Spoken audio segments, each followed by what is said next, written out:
अस्सलाम वालेकुम जी। सुबह से हम रावलपिंडी और इस्लामाबाद में मौजूद है 24 नवंबर के धरने की कवरेज के लिए, लेकिन अब तक गिरफ्तारियां कितनी हुई है, ये सवाल है पाकिस्तान तहरीक इंसाफ के लिए कि अब तक जो है रावलपिंडी से 30 से 35 कारकुनान जो है वो गिरफ्तार हो चुके हैं। जबकि इस्लामाबाद की सूरत अगर मैं बात करूं तो डी चौक से सुबह 2 से 3 कारकुनान गिरफ्तार हुए थे। उसके बाद अब तक इस्लामाबाद से कोई खातिर ख्वाह जो है गिरफ्तारी नहीं हुई, लेकिन रावलपिंडी से 25 से 30 कारकुनान जो है पाकिस्तान तहरीक इंसाफ के फैजाबाद के मुकाम से, खन्ना पुल के मुकाम से आवर जो रावलपिंडी की सिचुएशन है उसके 25 से 30 कारकुनान जो है वो अब तक गिरफ्तार हो चुके हैं। रावलपिंडी पुलिस ने जो जो गिरफ्तारियां की है वो वीडियो देखें। फैजाबाद से पीटीआई वर्कर गिरफ्तार किया जा रहा है।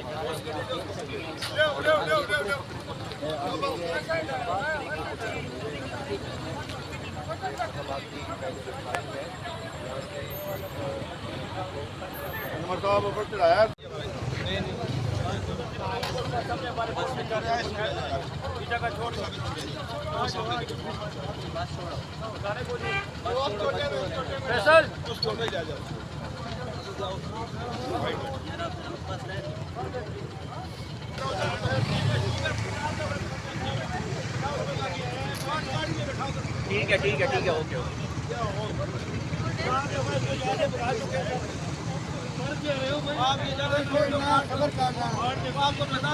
मैं इधर एक बंदे के बाइक में इधर लाया था। झंडा भी आपने उठाया हुआ था? झंडा भी आपके तो उसी बंदे के ये नीचे गिराया कोने में, निकाल के देख लो पीछे। ये झंडा आपके पास था?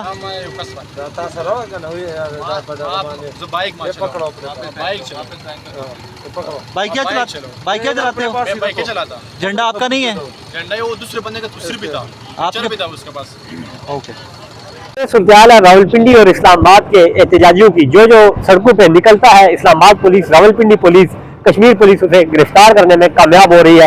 अब तक जो है कोई भी लीडरशिप जो है इस्लामाबाद रावलपिंडी में मौजूद नहीं है। देखते हैं रात गए क्या होता है। पाकिस्तान तहरीक इंसाफ ये एलानिया जारी कर रही है कि रात गए एक बड़ा सरप्राइज आने वाला है। देखते हैं वो सरप्राइज क्या होगा।